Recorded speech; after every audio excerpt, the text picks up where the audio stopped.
فجاء رجل إلى أبي هريرة أبو هريرة رضي الله عنه من സവിധത്തിൽ ആ സ്വഹാബി വരനെത്തുകയാണ്. فقال എന്നിട്ട് ചോദിച്ചു لملم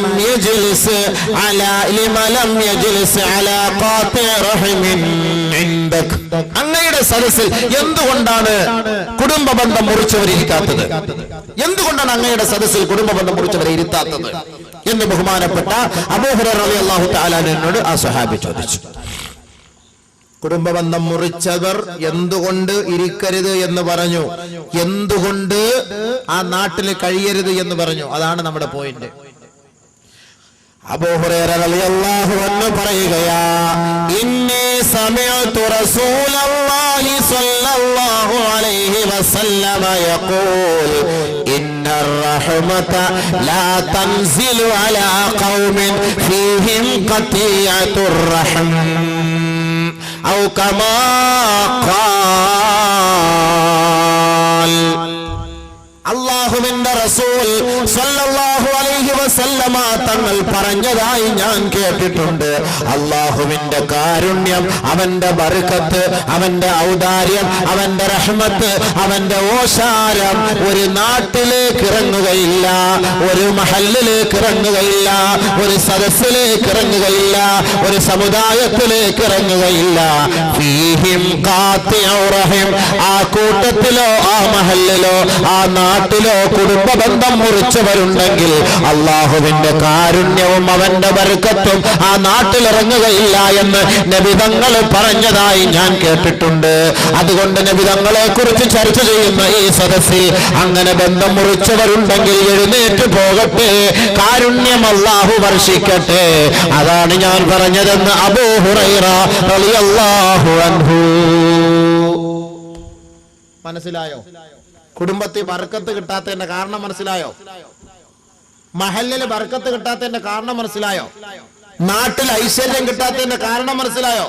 സദസ്സ് ശുഷ്കിച്ചു പോകാനുള്ള കാരണം മനസ്സിലായോ? വൈര്യം, വൈര്യം, വൈര്യം. ഈ വൈര്യം ഉള്ളത് കൊണ്ട് അള്ളാന്റെ റഹ്മത്ത് ഇങ്ങോട്ട് വരുന്നില്ല. അതുകൊണ്ട് നമുക്കും ബുദ്ധിമുട്ട്, അവർക്കും ബുദ്ധിമുട്ട്, നാട്ടുകാർക്കും ബുദ്ധിമുട്ട്, വീട്ടുകാർക്കും ബുദ്ധിമുട്ട്, സംഘടനാവാസികൾക്കും ബുദ്ധിമുട്ട്, എല്ലാവർക്കും ബുദ്ധിമുട്ട്. നമ്മൾ പരസ്പര ഐക്യവും കുടുംബബന്ധം ചേർക്കുകയും സാഹോദര്യം നിലനിർത്തുകയും ചെയ്യുന്നവരായിരുന്നുവെങ്കിൽ ഇത്രയും പേരേ ഉള്ളോ. ഈ മുക്കന്തരം മുക്ക് ഇഞ്ചക്കാടോ അല്ലേ? അതവിടെ ഇഞ്ച ഒന്നും കാണുന്നില്ലല്ലോ, പോച്ചക്കാട് കാണുന്നുണ്ട്. എന്തുവാകട്ടെ, എന്നാൽ ഈ നാട്ടില് വന്നപ്പോ സാധാരണഗതിയിൽ വാളെന്നൊക്കെ പറയുമ്പോൾ നമ്മുടെ ഈ പോരുവഴി, ഭരണിക്കാവ്, മയ്യത്തങ്കര ഏരിയ ഒക്കെ വലിയ ദീനും വലിയ ഇബാദത്തും ആൾക്കാരൊക്കെ നല്ല ദീനുമായിട്ട് നല്ല കൂറും ബന്ധമൊക്കെ ഉള്ളവരാണ്. പൊതുവെ ഇബാദത്തും നിസ്കാരവും ഒക്കെ ഉള്ള സഹോദരങ്ങളും ദീനിന്റെ ഒരു പ്രഭാഷണങ്ങളൊക്കെ വെക്കുമ്പോൾ എല്ലാവരും ഒരുമിച്ച് കൂടുന്ന ആളുകളൊക്കെ ഇവിടെ വന്നിട്ട് അരമണിക്കൂർ ഇവിടെ കുത്തിയിരുന്നിട്ടും ആളുകളെ കാണുന്നില്ല. അപ്പൊ എന്താ അതിന്റെ പിന്നില്? എന്തോ ഉണ്ട് അല്ലേ? ഇല്ലാതില്ലല്ലോ, എന്തോ ഒന്നുണ്ട്. ആ ഉണ്ട് എന്ന് പറഞ്ഞ സാധനം എടുത്ത് കളഞ്ഞിട്ട് ഒരുമിച്ച് അങ്ങോട്ട് ആ എൻജിൻ ആ ബോഗിയിലോട്ട് അങ്ങോട്ട് ഫിറ്റ് ചെയ്തേരെ, എങ്കിൽ എല്ലാം റാഹത്താവും. നിങ്ങൾ ഇഷ്ടമുള്ള സംഘടന പ്രവർത്തിച്ചോ, നമ്മൾ സംഘടന പ്രവർത്തിക്കേണ്ടെന്ന് പറയുന്നില്ല.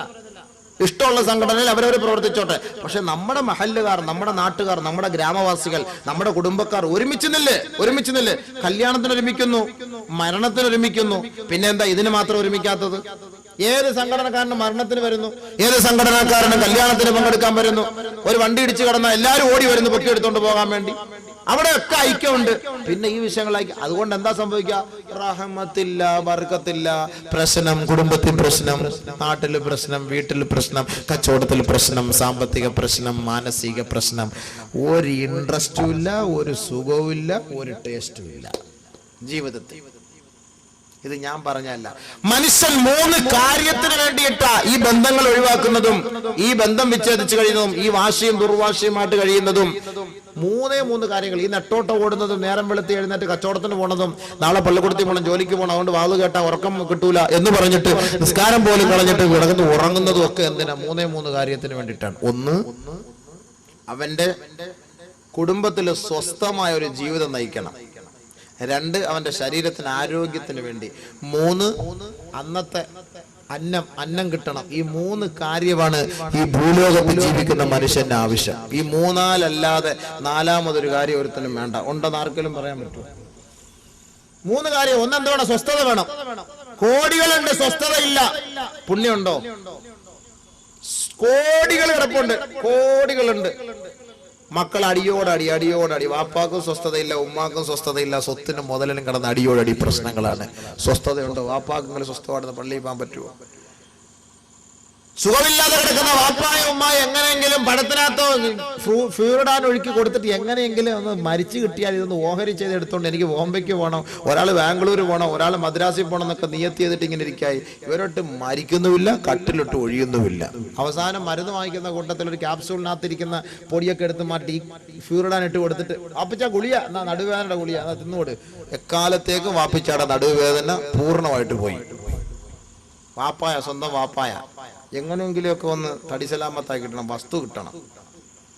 നബി സല്ലല്ലാഹു അലൈഹി വസല്ലമ തങ്ങൾ പറയുന്നു, മൻ അസ്ബഹ മിൻകും ആമിനൻ ഫീ സിർബിഹി വമുആഫൻ ഫീ ജസദിഹി ഇൻദഹു ഖൂതു യൗമിഹി കഅന്നമാ ഹിസത്തു ലഹു ദുനിയാ. നിങ്ങളിൽപ്പെട്ട ആർക്കെങ്കിലും നേരം വെളുക്കുമ്പോൾ ഈ 3 കാര്യങ്ങൾ ലഭ്യമായാൽ ദുനിയാവ് മുഴുവനും അവൻ കരസ്ഥമാക്കിയവനെ പോലെയെന്ന് നബിയുനാ റസൂലുള്ളാഹി. മൻ അസ്ബഹ മിൻകും, ആരെങ്കിലും നിങ്ങളിൽപ്പെട്ടവർ നേരം വെളുക്കുമ്പോൾ ആമിനൻ ഫീ സിർബിഹി, അവന്റെ കുടുംബത്തിൽ സ്വസ്ഥതയുണ്ടെങ്കിൽ വമുആഫൻ ഫീ ജസദിഹി, അവന്റെ ശരീരത്തിൽ ആരോഗ്യമുണ്ടെങ്കിൽ ഇൻദഹു ഖൂതു യൗമിഹി, അന്നത്തെ ദിവസം അവന്റെ അത്താണിക്കുള്ള വഴി ലഭിച്ചെങ്കിൽ കാന്നമാ ഹിസത്തു ലഹു ദുനിയാ, ദുനിയാവ് മുഴുവനും കരസ്ഥമാക്കിയവനെ പോലെയാണെന്ന് ഹബീബുനാ വസനദുനാ റസൂലുള്ളാഹി സ്വല്ലല്ലാഹു അലൈഹി വസല്ലം. ഈ 3 കാര്യം ഒരാൾക്ക് കിട്ടിയാൽ ദുനിയാവ് മുഴുവനും അവന് കിട്ടിയവനെ പോലെയാണ്. ഈ 3 കാര്യം: ഒന്ന്,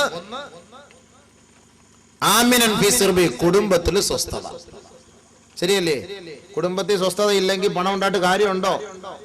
കുടുംബത്തിൽ സ്വസ്ഥത ഉണ്ടാകാനാണ് ഈ കുടുംബ ബന്ധം അടുപ്പിക്കാൻ വേണ്ടി പറയുന്നത്. മക്കളെയൊക്കെ വിളിച്ചു കൂട്ടിയിട്ട്, മോനെ നിങ്ങൾക്ക് വേണ്ടിയിട്ടുള്ളതാ വാപ്പ ഉണ്ടാക്കിയിട്ടൊക്കെ, നിങ്ങൾ എന്നെ കൊന്നിട്ട് എങ്ങനെയെങ്കിലും ഇത് കരസ്ഥമാക്കാൻ നിൽക്കാതെ മരിക്കുമ്പോൾ ഞാനങ്ങ് മരിക്കും, ഇതൊക്കെ നിങ്ങൾക്ക് വേണ്ടി ഓഹരി ചെയ്ത് തരാനുള്ളതാ, നിങ്ങൾക്ക് വേണ്ടിയുള്ളതാ, നിങ്ങൾ ഇത്തിരി സബൂറാക്കുക, ക്ഷമിക്കുക, ഉപദേശിക്കുക. ഭാര്യയെ വിളിച്ച് ഉപദേശിക്കുക, ഭർത്താവിനെ വിളിച്ച് ഉപദേശിക്കുക. നമ്മുടെ കുടുംബത്തിൽ ആരെങ്കിലുമൊക്കെ പ്രശ്നങ്ങളുണ്ടെങ്കിൽ അവരെയൊക്കെ വീട്ടിൽ വിളിച്ചിട്ട് നമ്മൾ ഉപദേശിക്കുക. ഇങ്ങനെ ഉപദേശിച്ച് സമാധാനമായിട്ട് കാര്യങ്ങൾ പറയുമ്പോൾ അവന്റെ കുടുംബത്തിൽ സ്വസ്ഥത കിട്ടും, റാഹത്ത് കിട്ടും. റാഹത്ത്, മനുഷ്യൻ റാഹത്ത്.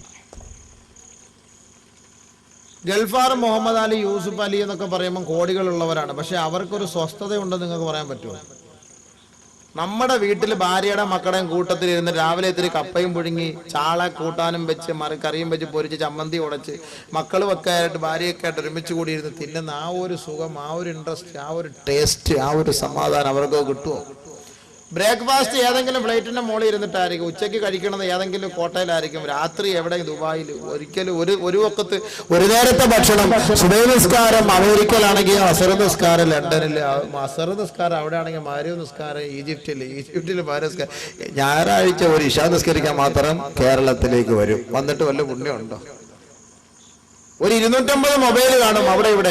ഇത് കിണുകണാന്ന് അടിക്കുമ്പോൾ അവിടെ കിണുകണാന്ന് അടിച്ചോണ്ടിരിക്കും, അത് അടിച്ചെടുക്കുമ്പോൾ ഇത് അടിച്ചോണ്ടിരിക്കും. ഏതെടുക്കും? ഒരു സ്വസ്ഥതയില്ല. ഞായറാഴ്ച എങ്കിലും ഓഫാക്കി വെക്കാന്ന് പറയുമ്പോൾ പേഴ്സണൽ നമ്പർ കിടന്ന് കിണുകിണാന്ന് അടിച്ചോണ്ട് കിടക്കും. ഒരു സ്വസ്ഥതയില്ല, ഒരു സ്വസ്ഥതയില്ല. എന്തിനാ പിന്നെ പൈസ? എന്തിനാ കാശ്? വാപ്പായും ഉമ്മായും സുഖമില്ലാതെ നാട്ടിൽ കിടക്കയ 5 ഏക്കർ റബ്ബർ തോട്ടത്തിനടുത്ത് വലിയ ഒരു കെട്ടിടം, അതിനകത്തൊരു ഒരു കിളവിയുണ്ട്. മക്കളോ ലണ്ടനില്, അമേരിക്കയില്, അവിടെ ഇവിടെയൊക്കെ മാസം തോറും പൈസ അയച്ചു കൊടുക്കും. ഈ കിളവനെയും കിളവിയും ആശുപത്രി കൊണ്ടുപോകാൻ ഒരു തൗഫീക്ക് മക്കൾക്കില്ല, അവർക്ക് പോകാനും കഴിയുന്നില്ല. വയസ്സായ ഉമ്മായും വയസ്സായ മാതാവും പിതാവും ഈ പൈസ കാണുമ്പോൾ ബുലൂസ് കാണുമ്പോൾ അവർക്ക് ഒപ്പറോളം അത് ചെലവാക്കാൻ തോന്നൂല. ഈ കാശ് ഇങ്ങനെ വരുമ്പോൾ ഒരു കെട്ട് കാണുമ്പോൾ അവർക്ക് അത് ചെലവാക്കാൻ തോന്നില്ല. അതിങ്ങനെ തലങ്ങണിക്കടിയിൽ വെച്ച് എടുത്ത് വെച്ച് പാരസെറ്റാമോൾ മേടിച്ച് തിന്നുകൊണ്ടിരിക്കും.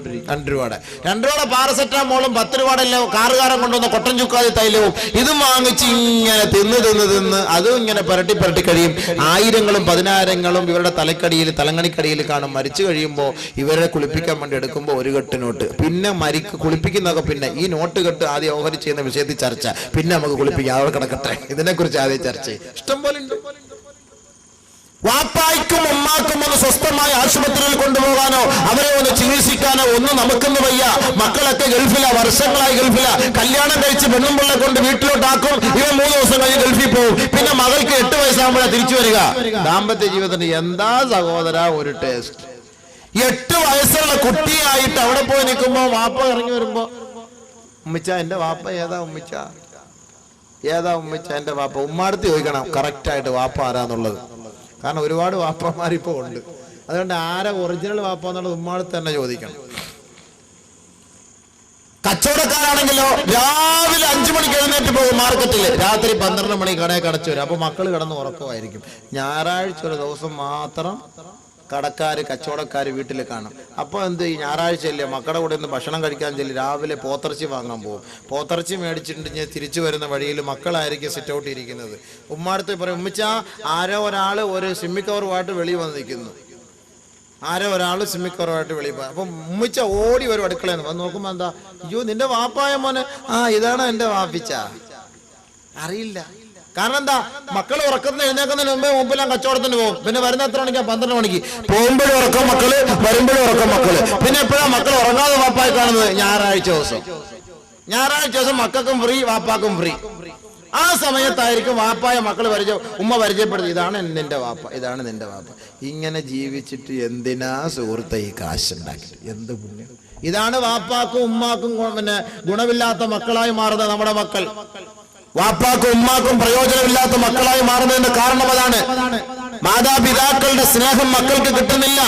മാതാപിതാക്കൾ ആരാണെന്ന്, അവർക്കുള്ള മഹത്വം എന്താണെന്നും മക്കൾക്ക് പഠിപ്പിച്ചു കൊടുക്കാൻ ഇന്ന് ഉപ്പയില്ല, ഉമ്മയില്ല.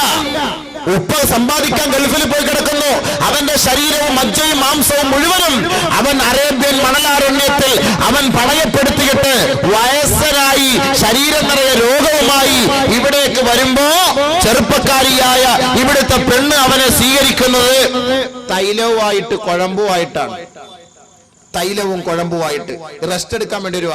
20 വർഷം ഞാൻ അവിടെയായിരുന്നു, 25 വർഷം അവിടെയായിരുന്നു. ആ നല്ല സമയം, ആ യുവത്വം മുഴുവനും ഇവൻ ഗൾഫിൽ കൊടുത്തിട്ട് നാട്ടിൽ വന്നു. ഈ 1000ങ്ങളും കോടികളും സമ്പാദിച്ചു. എന്തു പുണ്യം നിന്റെ യുവത്വത്തിൽ! നിന്റെ ഭാര്യയോടുള്ള ഹക്ക്, ഭാര്യയ്ക്കുള്ള അവകാശം നിറവേറ്റാൻ നിന്നെ കൊണ്ട് കഴിഞ്ഞോ? ആ കുഞ്ഞുമക്കളുടെ ലാളന, ആ കുഞ്ഞുമക്കൾക്കുള്ള സ്നേഹം കൊടുക്കാൻ നിന്നെ കൊണ്ട് കഴിഞ്ഞോ? 1000ങ്ങളും കോടികളും നീ സമ്പാദിക്കുന്നു. പക്ഷെ ഈ സമ്പാദ്യം എന്തിന്? മക്കൾക്ക് സുഖിക്കാനില്ല, ഭാര്യയ്ക്ക് സുഖിക്കാൻ കിട്ടുന്നില്ല, മാതാപിതാക്കൾക്ക് സുഖിക്കാൻ കിട്ടുന്നില്ല. അല്ലാഹുവിന്റെ റസൂൽ പറഞ്ഞത് എത്ര പച്ചയായ സത്യം! നിന്റെ കുടുംബത്തിൽ സ്വസ്ഥതയുണ്ട് എങ്കിൽ, അവന്റെ ശരീരത്തിന് ആരോഗ്യമുണ്ടെങ്കിൽ, അന്നു പോയി സമ്പാദിച്ച് കൊണ്ടുവന്ന് തന്റെ മക്കളോടൊപ്പം തന്റെ ഭാര്യമാരോടൊപ്പം ഒരേ മേശയുടെ മുകളിൽ നിന്ന് ഭക്ഷണം ഒരേ പാത്രത്തിൽ കൈയിട്ട് കഴിക്കുന്ന ആ ഒരു സാഹചര്യം നിനക്കുണ്ടെങ്കിൽ ദുനിയാവ് കിട്ടുന്നതിനേക്കാൾ നിനക്കത് ശ്രേഷ്ഠമാണെന്ന് നബിയുനാ റസൂലുള്ളാഹി. അതിന്റെ ഒരു സുഖം വേറെയാ അല്ലേ? ശരിയല്ലേ? അതിന്റെ ഒരു സുഖം വേറെയല്ലേ? അല്ല, വയസ്സാം കാലത്ത് വന്നിട്ട് പെണ്ണുമ്പിള്ളക്ക് ജോലി ഉണ്ടാക്കുന്ന എന്തിനാ? എന്നാ പിന്നെ അവിടെ കാണാൻ മരിച്ച് അവിടെ കണ്ട് അടക്ക്, ഇവള് പോയി വേറെ ആരെങ്കിലും പോയി കെട്ടിക്കോട്ടെ. കല്യാണം കഴിച്ച് കൊണ്ടുവന്നങ്ങോട്ട് നിർത്തും. 3ന്റെ അന്ന് ഒരൊറ്റ പോക്ക് പോകും. 3-ാം പാത്തയായി ഓതിയിട്ട് ഒരു പോക്ക് പോയാൽ പിന്നെ വരുന്നത് എത്ര വർഷം കഴിഞ്ഞിട്ടാ? എന്നിട്ട് നല്ലൊരു മൊബൈൽ മേടിച്ചു കൊടുക്കും. പിന്നെ കാര്യം റാഹത്തായി. വേണമെന്നുണ്ടെങ്കിൽ കൂട്ടുകാരെ അളിയാ, എൻ്റെ കൊച്ചിനെ എൻ്റെ പെണ്ണുമ്പിള്ളെ കൂടെ നോക്കണം അളിയാ, ഞാൻ എൻ്റെ ചിലപ്പോൾ 2 വർഷം എന്തെങ്കിലുമൊക്കെ സാധനം വേണമെങ്കിൽ മേടിച്ചു കൊടുക്കണത് അയൽവക്കക്കാരനെ ഏൽപ്പിച്ചിട്ടും കൂടെ പോകും. അങ്ങനെയും ചെയ്യും. എന്തൊരിടങ്ങേറായത്, എന്തൊരിടങ്ങേറാ. അപ്പൊ ഈ ബന്ധങ്ങൾ ഇങ്ങനെ കൂടുമ്പം ഭർത്താവ് ഗൾഫിൽ നിന്ന് 2 വർഷം 3 വർഷം കഴിഞ്ഞിട്ട് പെണ്ണുമ്പിള്ളെ കാണാൻ വേണ്ടി വരുന്നോണ്ടേ പറയും, ഇക്ക ഇങ്ങനെ പോകുന്നു, എന്നാ പോകുന്നത്? എയർപോർട്ടിൽ വെച്ച് ചോദിക്കും, പാസ്പോർട്ട് മേടിച്ചിട്ട്. അത് 6 മാസം കൊണ്ട് 6 മാസമൊക്കെ നിന്നാ നമ്മുടെ കടമൊക്കെ എന്നാ തീരുന്നത്? 3 വർഷം കഴിഞ്ഞ ഇക്കാലത്ത് പറയാ പെണ്ണും പിള്ള, നല്ല പെണ്ണും പിള്ള കഷ്ടപ്പെട്ട് ലീവ് എടുത്ത് അറബി കൊടുക്കാതിരുന്ന് എങ്ങനെങ്കിലുമൊക്കെ അവൻ പുലൂസ് കൊടുത്ത് അടുപ്പിച്ച് അവിടുന്ന് എയർപോർട്ടിൽ നിന്ന് വരും. എന്നാൽ കുറച്ചാണ് നമ്മുടെ മക്കളും ഭാര്യയൊക്കെ ആയിട്ട് കഴിഞ്ഞ കൂടെ ഒരു 5-6 മാസം കിട്ടുമല്ലോ ലീവ് എന്ന് പറഞ്ഞ് ഓടി വരിക. വരുന്ന വഴിയിൽ എയർപോർട്ടിൽ നിന്ന് കണിയാപുരം എത്തി അവിടെ ഹോട്ടലിൽ കയറി ചാപ്പാടൊക്കെ അടിക്കാൻ കയറി കൂട്ടത്തിൽ പാസ്പോർട്ടൊക്കെ എടുത്ത് 6 മാസമൊക്കെ തീർന്നാൽ അവിടെ ബാങ്കിൽ അത്ര അടയ്ക്കാനുണ്ട്, സൊസൈറ്റി ഇത്ര അടയ്ക്കാനുണ്ട്, പിന്നെ പലചരക്ക് കച്ചവടമൊക്കെ. ഇപ്പോൾ ഇക്കായെ കണ്ടാൽ തന്നെ അയാൾ നാളെ വീട്ടിൽ വരും, പിന്നെ പള്ളിയിൽ കുറേ കുടിശ്ശിക അടയ്ക്കാനുണ്ട്. ഇതെല്ലാം കൂടെ ഉള്ള സ്ഥിതിക്ക് ഇക്കായി 6 മാസം നിന്നാൽ പറ്റത്തില്ല. ഒരു 2 മാസം കഴിഞ്ഞിട്ട് ഇക്ക പെട്ടെന്ന് കേറിപ്പോ. പിന്നെ അയാൾക്ക് വരാൻ തോന്നുവോ ഇങ്ങോട്ട്? ഒന്ന് ആലോചിച്ച് നോക്ക്. അപ്പൊ അതിന്റെ പിന്നാമ്പറം പരിശോധിച്ച് നോക്കണം. എന്തുകൊണ്ടാണ് ഈ പെണ്ണിങ്ങനെ പറയാനുള്ള കാരണം? എന്താണ് കാരണം? പോയിക്കോ ഇക്ക, അമ്മക്ക് അവിടെ കാര്യങ്ങളൊക്കെ അല്ല ഇവിടെ നടത്തി തരുന്നുണ്ട് റാഹത്തായിട്ട്. ഇക്ക അവിടെ പോയി സമ്പാദിച്ചിട്ട് മാസം തോറും കാശ് ഇങ്ങോട്ട് അയച്ചു തന്നാൽ മതി. കാര്യങ്ങൾ അങ്ങനെയാണ് ഇന്ന് കൂടുതൽ സംഭവം നടക്കുന്നത്. ഭർത്താവിനോട് സ്നേഹമുള്ള പെണ്ണാന്നേ പറയും, നമുക്ക് ഉള്ള ചക്കക്കുരു എങ്കിൽ അത് മതി, ഉണക്കച്ചീനെങ്കിൽ അത് മതി, നമുക്ക് ഉള്ളത് കൊണ്ട് തൃപ്തിപ്പെട്ട് മരിക്കുന്നവരെ റാഹത്തായിട്ട് കഴിഞ്ഞുകൂടെക്ക, അത് മതി എന്ന് പറയുന്ന ഒരു ഭാര്യ ഉണ്ടോ? ഇവക്ക് ഇപ്പൊ പാവാട ഇടണം, 40 വയസ്സായി, ഇപ്പൊ പാവാട ഇട്ട് അരക്കുപ്പായ ഇട്ട് ഇങ്ങനെ ഒന്ന് കുണുങ്ങി നടക്കണം. ഇപ്പോഴത്തെ വലിയ ആഗ്രഹമാണ്, ആവേശമാണ്. അതിന് ഇക്ക ഇവിടെ നിന്ന് നടക്കുന്ന കാര്യമാണോ? ഗൾഫിൽ നിന്ന് അറബികൾ ഇട്ട് വിലസുന്ന ആ ഡ്രസ് ഇങ്ങോട്ട് അയച്ചു കൊണ്ടുവാ. അതിനാ ഓടിച്ചു വിടുന്നത്. പോയിട്ട് 40 വയസ്സുകാരി താത്താക്ക് ഇപ്പൊ മോഹം. ചെറുപ്പക്കാരികളെ കാട്ടിലും കഷ്ടമാ ഇന്ന് കല്യാണ വീടുകളിൽ പോയ കളവികളുടെ അവസ്ഥകൾ. എങ്ങനാ പിന്നെ ഈ പീഡനങ്ങൾ ഉണ്ടാവാതിരിക്കുന്നത്? അതുകൊണ്ട് ആഡംബര ജീവിതത്തിന് വേണ്ടി തന്റെ ഭർത്താക്കന്മാരെ ഗൾഫിലേക്ക് പറഞ്ഞയച്ചിട്ട് തന്റെ സഹോദരിമാർ, തന്റെ ഭാര്യമാർ, തരുണിമണികൾ ഇവിടെ വന്ന് ഭയങ്കരമായ ആഡംബര ജീവിതം നയിക്കുകയാണ്. കുടുംബത്തിൽ സ്വസ്ഥമായിട്ട് തന്റെ ഭാര്യയെ ഭർത്താവിനോടൊപ്പം ഉള്ളത് കൊണ്ട് തൃപ്തിപ്പെട്ട് കഴിയുന്ന ഒരു ശൈലി ഉണ്ടാക്കിയെടുക്കാൻ നമ്മുടെ ഉമ്മത്തിന് തയ്യാറായിട്ടില്ല. എന്തിനാ ഗൾഫിൽ പോണേ? ഞാനൊന്ന് ആലോചിക്കട്ടെ, ഒന്ന് പറയട്ടെ. 600 രൂപ എന്നൊരു മേശരിക്ക്, ഒരു ആശാരിക്ക്, ഒരു മെക്കാടിന് 400 രൂപ. 400 രൂപ ഗൾഫിൽ പോയവന് ശമ്പളം എത്ര? 1000 റിയാല്, 12,000 രൂപ. അതിൽ 400 രൂപ ചാപ്പാട്, 200 രൂപ വാടക, പിന്നെന്തോ കിട്ടും? കൂടിപ്പോയ 1500 റിയാൽ. അതിനപ്പുറത്തുള്ള പഠിത്തവും നമുക്കില്ല. ഇവിടെ 600 രൂപ ദിവസം ഉണ്ടാക്കിയാൽ 3, 6, 18, 18,000 രൂപ നമുക്ക് ഇവിടെ തന്നെ കിട്ടും. 18,000 രൂപ ഇവിടെ തന്നെ കിട്ടും.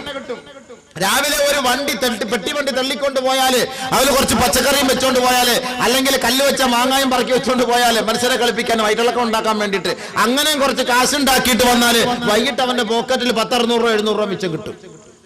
3, 21, 700 വെച്ച് കിട്ടിയാൽ 21,000 രൂപ ശമ്പളക്കാരനായ ഒരു മാസത്തിൽ ഭാര്യ, മക്കള്, ഉപ്പ, ഉമ്മ, നാട്ടുകാര്, പള്ളി, വാത്, നസീഹത്ത്, മതപ്രഭാഷണം, റാഹത്തായ ജീവിതം ഇല്ലേ സുഹൃത്തെ? എന്ത് സന്തോഷം മനസ്സിന്, എന്ത് സന്തോഷമാണ്.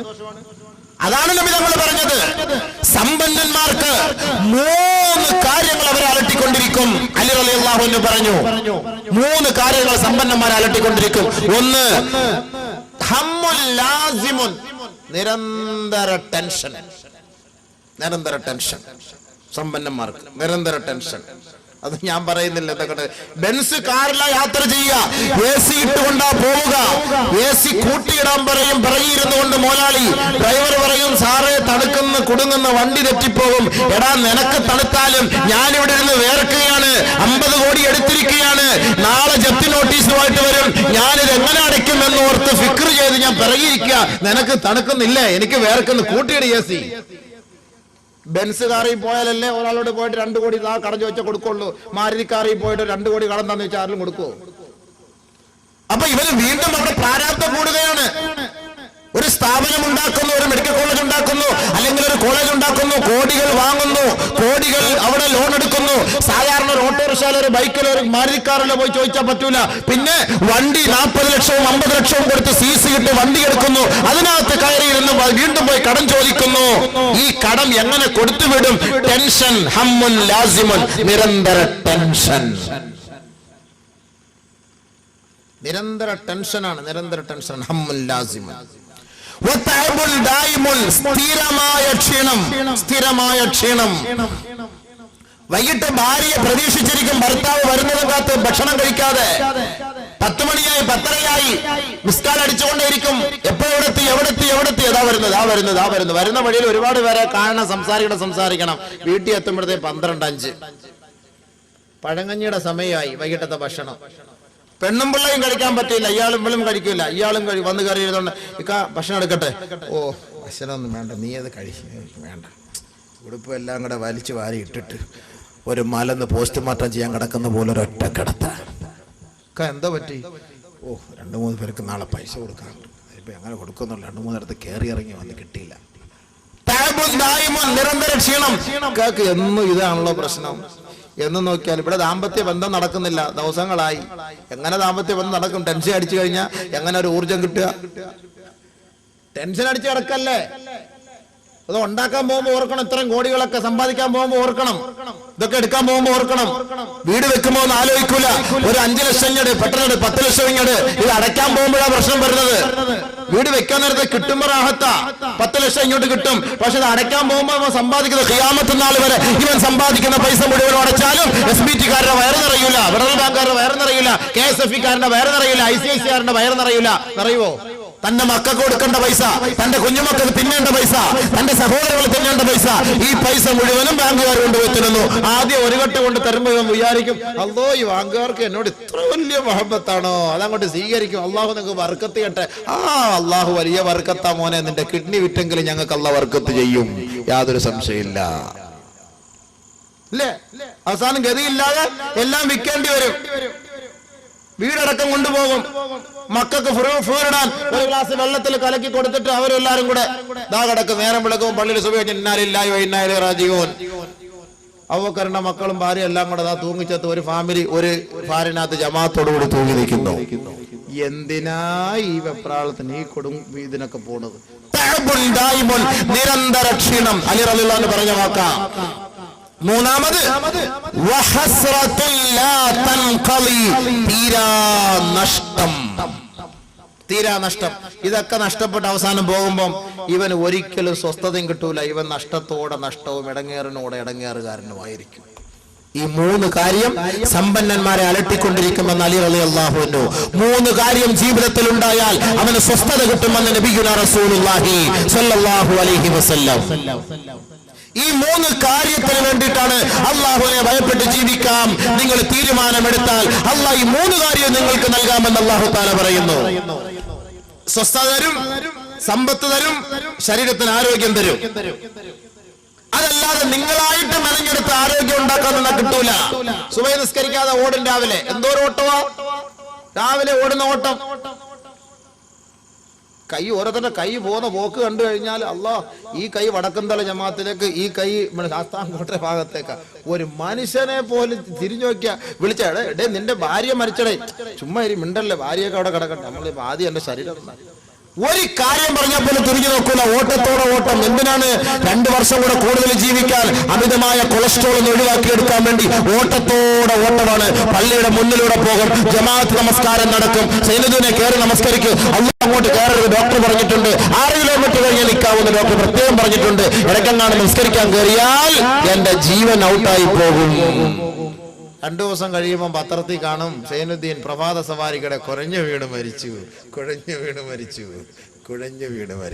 അല്ലെങ്കിൽ ടിപ്പർ ഇടിച്ച് ഒരാള് നാട്ടെ തെക്കേ മുക്കിയിട്ടിരിക്കുന്നത് പോയി നോക്കിയപ്പോ രാവിലെ നടക്കാൻ ഇറങ്ങിയ ആളാ. എന്തിനായി നടക്കാൻ പോയത്? 2 വർഷം കൂടെ കൂടുതൽ ജീവിക്കാൻ വേണ്ടിയിട്ടാണ്. 2 ദിവസം കൂടെ കൂടുതൽ ജീവിക്കാൻ വേണ്ടിയായി നടക്കാൻ പോയത്. കൊളസ്ട്രോൾ കുറയ്ക്കാൻ പോയത് അതിനു വേണ്ടിയിട്ടാണ്. സംഭവിച്ചത് എന്താ?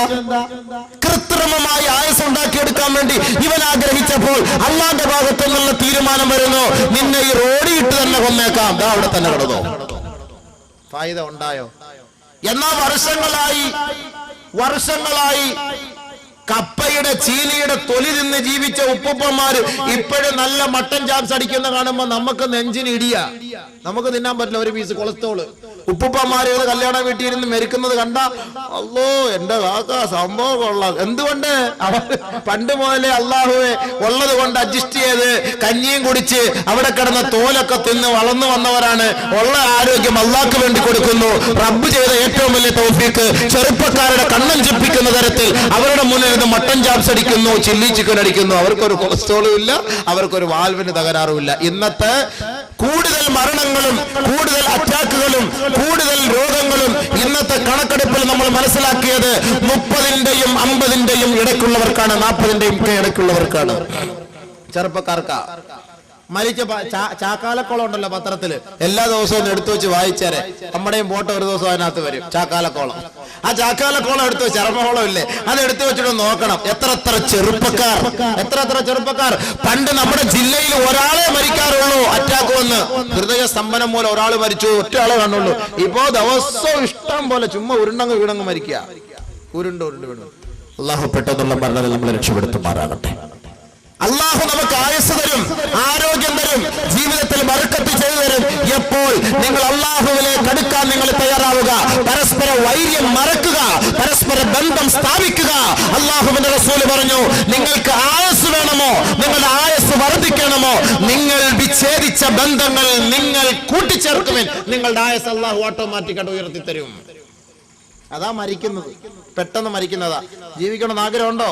നാളെ ഒരു കെട്ട് പൊയിലയും വെറ്റിലയും മേടിച്ചോണ്ട് ഉമ്മുമ്മമാരെയൊക്കെ പോയി, മിണ്ടാത്തവരെയൊക്കെ പോയി കണ്ടിട്ട്, അല്ലാ ഉമ്മ, എന്റെ ഉമ്മച്ച, എന്റെ മാമി, എന്റെ അക്കച്ചി, എന്റെ ചിന്നമ്മ, എന്റെ കൊച്ചുമ്മ എന്നൊക്കെ പറഞ്ഞു നാളെ തന്നെ ഷഅബാൻ മാസമാണ്, റമദാൻ വരുന്നതിന് മുമ്പ് ബന്ധം വിച്ഛേദിച്ചവരോടൊക്കെ പോയി സലാം ചൊല്ലി മുസാഫഹത്ത് ചെയ്ത് അവരുമായി ബന്ധം സ്ഥാപിക്കാൻ നമ്മൾ തയ്യാറായാൽ അള്ളാഹു നമ്മുടെ ആയുസ് അധികരിപ്പിച്ചു തരും. കിടന്ന് ഓടയും അപ്രാളപ്പെടയും ഒന്നും വേണ്ട, കമ്പിക്കകത്ത് കിടന്ന് തൂങ്ങുകയും ജിംനേഷ്യത്തിൽ പോവുകയും ഇതൊന്നും പറഞ്ഞിട്ടൊന്നും കാര്യമില്ല. അള്ളാഹ് ഒരു സമയം വെച്ചിട്ടുണ്ട്, ആ സമയത്ത് ഇസ്രായേൽ വന്ന് പൊക്കി എടുത്തോണ്ട് അങ്ങ് പോകും. അത് ചിലപ്പോൾ ഓടുന്ന സമയത്തായിരിക്കും, ജിംനേഷ്യത്തിൽ കിടക്കുന്ന സമയത്തായിരിക്കും, 500 കിലോയുടെ ഭാരം തൂക്കുന്ന സമയത്തായിരിക്കും, മൈതാനത്തിൽ കിടന്ന് ഓടുന്ന സമയത്തായിരിക്കും, ഏത് സമയത്താണെന്നറിയില്ല. പക്ഷെ അല്ലാഹു സുബ്ഹാനഹു വ തആല നമ്മുടെ റൂഹിനെ പിടിക്കാൻ മലക്കുകൾ അയക്കുന്ന സമയത്ത് കുടുംബ ബന്ധം ചേർക്കുന്ന അവസ്ഥയിലാണ് റൂഹിനെ പിടിച്ചതെങ്കിൽ നമ്മൾ നാളെ സ്വർഗത്തിൽ ആയുസ്സും കൂടും, സ്വർഗത്തിൽ സ്ഥാനവും കിട്ടും. അതുകൊണ്ട് നിങ്ങളുമായി സഹകരിക്കാത്ത, മിണ്ടാത്ത നിങ്ങളുടെ കുടുംബക്കാരുമായി ബന്ധം സ്ഥാപിക്കാൻ ഈ പുണ്യമായ സദസ്സിൽ, ഈ ശഅബാനിന്റെ രാവിൽ അല്ലാഹയെ പേടിയുണ്ടെങ്കിൽ ആഖിറത്തിൽ സ്വർഗം കിട്ടണമെന്നും ആയുസ്സിന് ദൈർഘ്യം കിട്ടണമെന്നും ആഗ്രഹമുള്ളവർ ആ നല്ല നിയ്യത്തോടുകൂടി ഈ സദസ്സിൽ ഒരു പ്രതിജ്ഞയോട്, ഇൻഷാ അല്ലാഹ് ഞാൻ മിണ്ടാത്തവരോടൊക്കെ നാളെ പോയി ഞാൻ മിണ്ടിക്കോളാം. ഒരു ഇൻഷാ അല്ലാഹ് പറ. ഉഷാറായില്ല, ഒന്നുകൂടെ ഉഷാറാക്ക്. അൽഹംദുലില്ലാഹ്, അല്ലാഹ് കബൂലാക്കട്ടെ. അപ്പൊ ഇന്ന് തന്നെ തീരുമാനം എടുത്തിട്ട് നാളെ പോയിട്ട് നമ്മുടെ സുഹൃത്ത്, നിങ്ങൾ സംഘടനാപരമായിട്ടൊന്നും വിരോധം കാണിക്കട്ടെ, അത് ഏത് സംഘടനയിൽ പ്രവർത്തിച്ചോ, പക്ഷെ നമ്മൾ മുസ്ലിമീങ്ങളാണ്. നമ്മളൊക്കെ നാളെ പോണത് ഒരൊറ്റ സങ്കേതത്തിലാണ്, സ്വർഗത്തിലേക്കാണ്. അപ്പൊ അവിടെ നമുക്ക് സ്ഥാനം കിട്ടണം. അതിനു വേണ്ടിയിട്ട് നമ്മൾ ഇപ്പോഴേ പരിശ്രമിച്ച് ഓരോരുത്തരെ കണ്ട് മുസാഫഹത്ത് ചെയ്ത് സലാം പറഞ്ഞ് ഇന്ന് തന്നെ ഒരു തീരുമാനം എടുത്താൽ നാളെ മുതൽ റഹ്മത്ത് നമ്മുടെ നാട്ടിലും നമ്മുടെ കുടുംബത്തിലും വാഹനത്തിലും മക്കളിലും ഇറങ്ങിക്കൊണ്ടിരിക്കും. ഇല്ലെങ്കിൽ മക്കൾ തന്നെ വാപ്പാക്കും ഉമ്മാക്കും എതിരാകും. അതുകൊണ്ട് നാളെ ഇൻഷാ അല്ലാഹ് എല്ലാവരും പോയിട്ട് ആ ഒരു നിയത്തെടുക്കൂലേ, ഈ നിയത്തെടുത്തതിന്റെ പേര് നമുക്ക് അള്ളാഹു വലിയ കൂലി തരും. അതാണ് നമുക്ക് വേണ്ടത്. അപ്പൊ നമുക്ക് അള്ളാഹയെ പേടിയുണ്ടെന്ന് അതിന്റെ അർത്ഥമാവും. അങ്ങനെ തഖ്വ ഉള്ളവരായി മാറും. അങ്ങനെ തഖ്വ ഉള്ളവരായി മാറിയാൽ അല്ലാഹു സുബ്ഹാനഹു വ തആല അവർക്ക് നൽകുന്ന ഗുണങ്ങളാണ് ഇനി നമ്മൾ ചർച്ച ചെയ്യാൻ പോകുന്നത്. നോമ്പ് പിടിച്ചാൽ നമുക്ക് തഖ്വ അല്ലാഹു നൽകും. യാ അയ്യുഹല്ലദീന ആമനൂ കുതിബ അലൈക്കുമുസ് സിയാം കമാ കുതിബ അലല്ലദീന മിൻ ഖബ്ലികും ലഅല്ലകും തത്തഖൂൻ. അല്ലാഹു സുബ്ഹാനഹു വ തആല പറയുന്നു, ഏ വിശ്വാസികളെ, നിങ്ങൾ അല്ലാഹുവിനെ ഭയപ്പെട്ട് നിങ്ങൾ അല്ലാഹുവിന്റെ അടുക്കൽ ഉന്നതമായ സ്ഥാനം കരസ്ഥമാക്കണമെന്ന് ആഗ്രഹമുണ്ട് എങ്കിൽ, സ്വർഗത്തിൽ നിങ്ങൾ കടക്കണമെന്ന് താല്പര്യമുണ്ട് എങ്കിൽ നിങ്ങൾ നോമ്പ് പിടിക്കുന്നവരായി മാറും.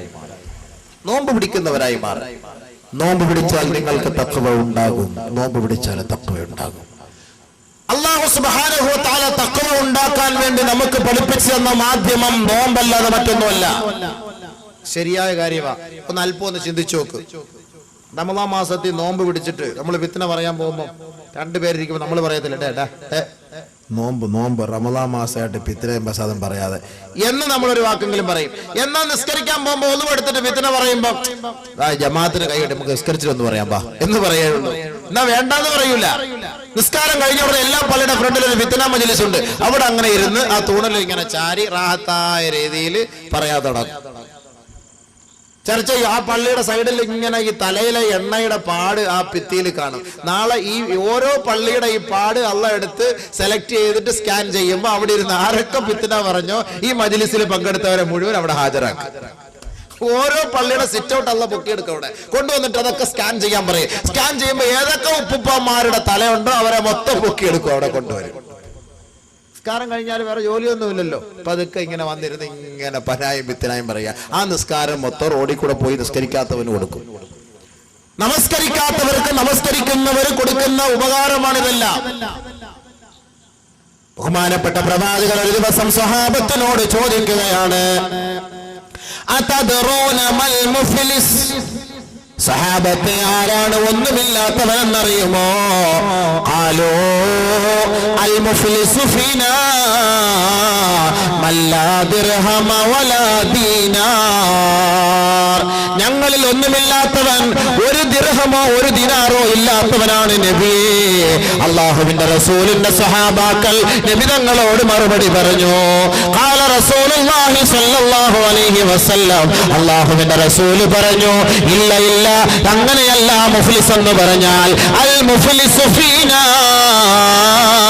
നമ്മളിൽപ്പെട്ട മുഫ്ലിസ് ഒന്നുമില്ലാത്തവർ എന്ന് പറഞ്ഞാൽ മയ്യതി യൗമൽ ഖിയാമ, അവർ ഖിയാമത്ത് നാളിൽ വരുമത്രേ, ബിസ്സലാത്തിൻ നമസ്കാരവുമായി, വസിയാമിൻ നോമ്പുമായി, വസകാത്തിൻ സകാത്തുമായി, വഹജ്ജിൻ ഹജ്ജുമായി, ഒരുപാട് സുഹൃതങ്ങളുമായി നാളെ സ്വർഗത്തിലേക്ക് കടന്നു വരുമത്രേ. സ്വർഗത്തിലേക്ക് കടക്കാൻ പോകുമ്പോൾ അതാ മറ്റൊരു ഭാഗത്തു നിന്ന് മുറവിളി കൂട്ടിക്കൊണ്ട് ഒരു കൂട്ടർ വരുമത്രേ.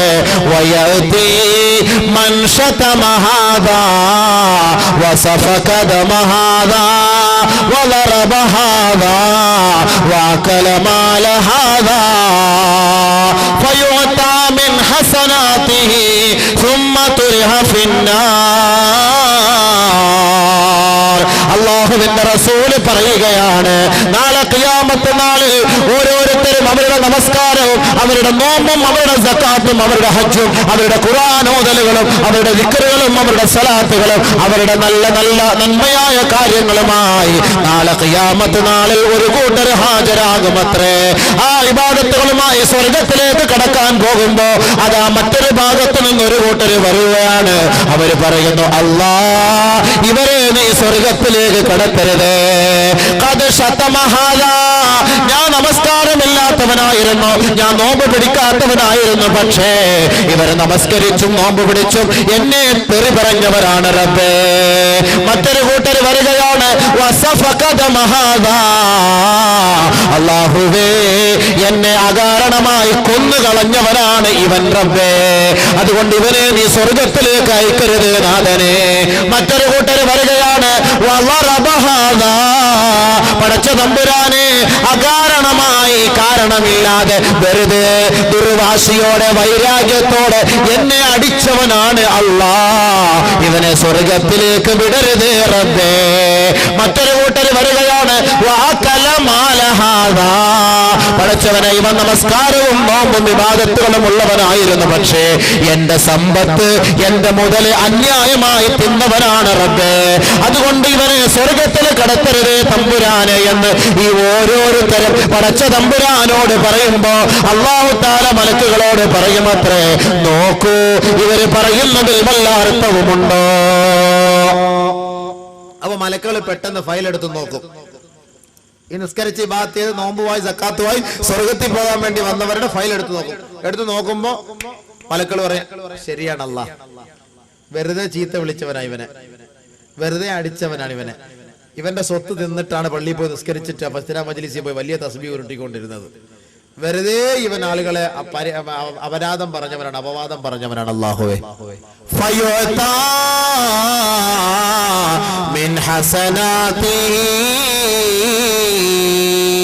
ഉടനെ ഈ പാവിയായ മനുഷ്യന്, ഈ നന്മയുള്ള മനുഷ്യന്റെ എല്ലാ നന്മകളും അല്ലാഹു എടുത്ത് ഈ പാവിയുടെ മേലേക്ക് ഇട്ടുകൊടുക്കുമത്രേ.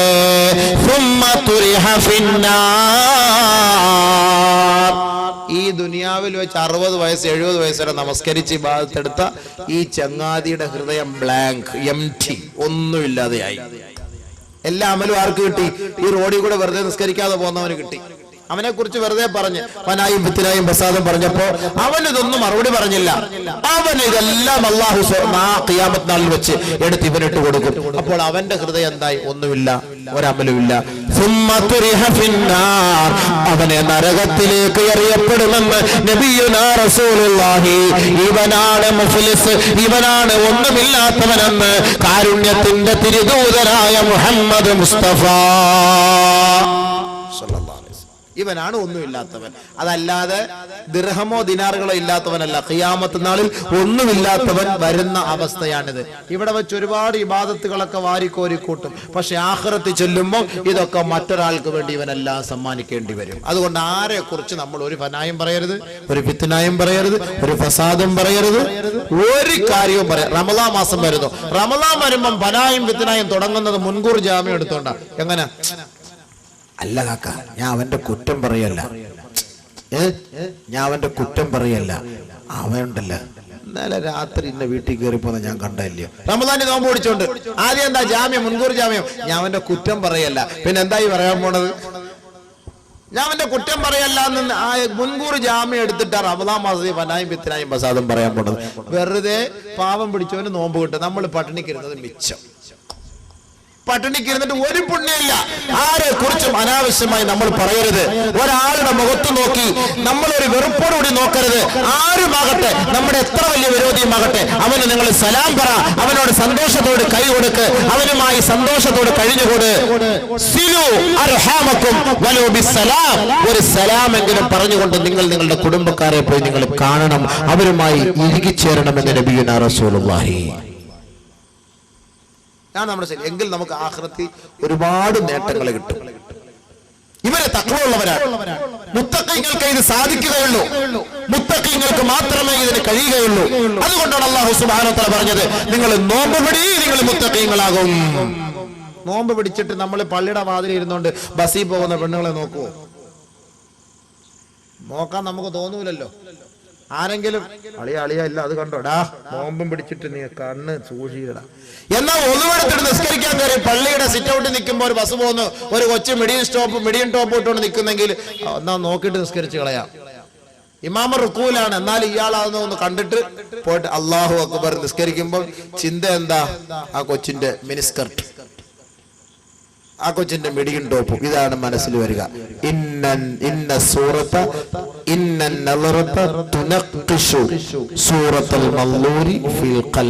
ഒരു പെണ്ണിനെ ഇവിടെ വെച്ച് നമ്മൾ കണ്ടിട്ട് നിസ്കരിക്കാൻ പോയാൽ ശൈത്താന് ആ പെണ്ണിന്റെ മുഖം, ആ പെണ്ണിന്റെ ഡ്രസ്സ്, ആ പെണ്ണിന്റെ ശരീരഘടന, ആ പെണ്ണിന്റെ പുഞ്ചിരി, ആ പെണ്ണിന്റെ ചിറി, ആ പെണ്ണിന്റെ കർണപടം, ആ പെണ്ണിന്റെ ഓരോരോ അവയവങ്ങൾ നമ്മുടെ മുന്നിൽ വരച്ചു തരും നിസ്കരിക്കാൻ കയ്യെട്ടുമ്പോ. വാളുകെട്ട ഇതൊന്നും ശൈത്താൻ വരച്ചു തരൂല. വാളുകെട്ട പറയും നീ പ്രസംഗിക്കാന്ന് കേൾക്കാൻ പോണ്ട, കാരണം അവിടെ പെണ്ണുമ്പിള്ള വിളിക്കുന്നത്, നേരത്തെ പോ, അവിടെ ഗേറ്റടയ്ക്കുന്നതിന് മുമ്പ് പെട്ടെന്ന് പോയി കയറ്, നീ ഇവിടെ കിടന്നിട്ട് പ്രശ്നം ഉണ്ടാക്കാൻ നിൽക്കേണ്ട, വാതൊന്നും പറയാൻ കേൾക്കാൻ ശൈത്താൻ പറയും. എന്നാൽ ഇവിടെ വേറെ ഒരു കാവ്യമാത നൃത്തം ചോട്ട് വന്നെങ്കിൽ ഈ ഉമ്മത്തുകൾ ഇങ്ങനെ പോവോ? ശൈത്താൻ പറയും നീ അങ്ങോട്ട് പോയി നോക്ക്, അയ്യോ അവള് കഷ്ടപ്പെട്ട് വന്നതാ കണ്ണൂരിന്ന്, ഇപ്പോഴേ ഒന്നും കിട്ടത്തില്ല, വേണമെങ്കിൽ പോയി കാണും. വാത് എല്ലാ മുസ്ലിയാക്കന്മാരും എപ്പോഴും ഇവിടെയൊക്കെ നടപ്പുണ്ട്, അതൊക്കെ കേൾക്കാം. ശൈത്താൻ പറയും. അപ്പൊ അതിനെ നമ്മൾ കേൾക്കും. എന്ന പോലെ കൈകെട്ടി നിസ്കരിക്കാൻ നിൽക്കുമ്പോ എന്താ ചിന്ത ഇങ്ങനെ അവളെ കുറിച്ച് ഇങ്ങനെ ചിന്ത ഉണ്ടാക്കും. എന്നാൽ റമളാൻ മാസം ആകുമ്പോ നമ്മളിത് നോക്കൂല. റമളാൻ മാസം ആകുമ്പോ റീചാർജ് കൂപ്പണൊക്കെ കുറയും. കാരണം എന്താ? നോമ്പും പിടിച്ചോണ്ട് അവളെ വിളിക്കാൻ പറ്റില്ല, സൊല്ലാൻ പറ്റില്ല, നോമ്പ് ഫസാദായി പോകും. പിന്നെ വിളിക്കുന്നതൊക്കെ തറാവീഹ് നിസ്കാരം കഴിഞ്ഞിട്ടായിരിക്കും. നോമ്പും പിടിച്ചോണ്ട് വിളിക്കാൻ നിൽക്കൂല. റീചാർജ് കൂപ്പൺ എല്ലാം കടയെല്ലാം പൂട്ടേണ്ടി വരും. റമളാൻ മാസമായിട്ട് മൊത്തത്തിൽ പ്രശ്നമാണ്. റമളാൻ മാസമാകുമ്പോഴേ പറയും ഷഅബാന്റെ അവസാനത്തിൽ ഇങ്ങനെ വിളിക്കല്ലേ കരളെ, ഇനി ഒരു മാസമാ, എന്റെ റമളാൻ നീ ഫസാദാക്കി കളയല്ലേ, ഇടങ്ങാറാക്കല്ലേ, എന്റെ നോമ്പ് നീ ഇടങ്ങാറാക്കിയിട്ട് പിന്നെ അങ്ങനെ ഹി ഹാഹൂന്നൊന്നും പറയരുത്. അത് നേരത്തെ പറഞ്ഞാൽ ആ സിം അങ്ങ് മാറ്റിയിട്ട് വേറെ സിം എടുത്തങ്ങിടും ഒരു മാസത്തേക്ക്. ഒരു 10 തറാവീഹ് കഴിയുമ്പോൾ മനസ്സിനകത്തിരുന്ന് വിളിക്കാൻ പറ്റാത്തൊരു വല്ലാത്ത വെപ്രാളത് എന്താ ചെയ്യുക. അപ്പൊ തറാവീഹ് കഴിഞ്ഞിട്ട് ഒരു മിസ് കാൾ അടി. അതും തറാവീഹ് കഴിഞ്ഞിട്ടായിരിക്കും. റമളാൻ മാസത്തിൽ നിങ്ങൾ ഇങ്ങനെ സംസാരിച്ച് ഉള്ള അമല് നഷ്ടപ്പെടുത്തരുത്. അവിടെ അവൻ സൂക്ഷിക്കും, ചെറുപ്പക്കാരൻ സൂക്ഷിക്കും. എത്ര ഓടി കളിച്ച്, ബാറ്റ് കളിച്ച്, ക്രിക്കറ്റ് കളിച്ച്, ഫുട്ബോൾ കളിച്ചിട്ട് വന്നാലും ക്ഷീണിച്ച് അവശനായി ദാഹിച്ച് വെള്ളം കുടിക്കാൻ വേണ്ടി വന്നാലും ഫ്രിഡ്ജിനകത്ത് തണുത്ത വെള്ളം വരുന്നാലും കുടിക്കുവോ? എടുത്തു വെച്ചിട്ട് കുടിക്കൂല. എന്തുകൊണ്ട്? അള്ളാഹെ പേടിച്ചിട്ട്. ഇതാണ് നോമ്പ് കൊണ്ട് മാത്രമേ അള്ളാഹയെ പേടിക്കാൻ കഴിയുള്ളൂ, സൂക്ഷിക്കാൻ കഴിയുള്ളൂ. ആ നോമ്പിലൂടെ മാത്രമേ നമ്മുടെ ശരീരത്തെ മെരുക്കിയെടുത്തുകൊണ്ട്, നമ്മുടെ ശരീരത്തെ സംസ്കരിച്ചെടുത്തുകൊണ്ട് അള്ളാഹുവിന്റെ അടുക്കൽ മുത്തഖി എന്ന പദവി അള്ളാഹുവിന്റെ അടുക്കൽ കരസ്ഥമാക്കാൻ റമളാനിലെ നോമ്പ് കൊണ്ട് മാത്രമേ കഴിയുകയുള്ളൂ.